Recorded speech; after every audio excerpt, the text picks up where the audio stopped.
Баршаңызға сәлем, менің каналыма қош келдіңіздер. Бүгін сіздермен бірге үй жағдайында питьевой йогурт әзірлейміз. Ол үшін бізге жеміс-жидектер қажет.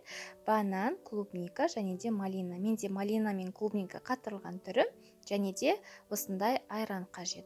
Ең бірінші бананымызды ұсақтап турап аламыз бөліктерге. Негізінде кез келген жемістерді қосып жасауыңызға болады. Егер де кішкене қоюырақ болған қаласаңыз, жемістерді көбірек қосып жасасаңыз болады. Банан мен 1,5 штук қостым, және де клубника, малинаны көз мөлшермен өз қалауыңызша қоссаңыз болады. Шие қосып жасауға да болады. Және де үстіне қатығымызды құямыз. Яғни менде қолдың ұйытылған қатығы, егер де ондай болмаса, магазиннен кефирі немесе магазиннің сүтін қосып жасауға да болады. Осындай блендердің көмегімен біркелкі маса болғанша езіп аламыз. Өте дәмді болып шығады.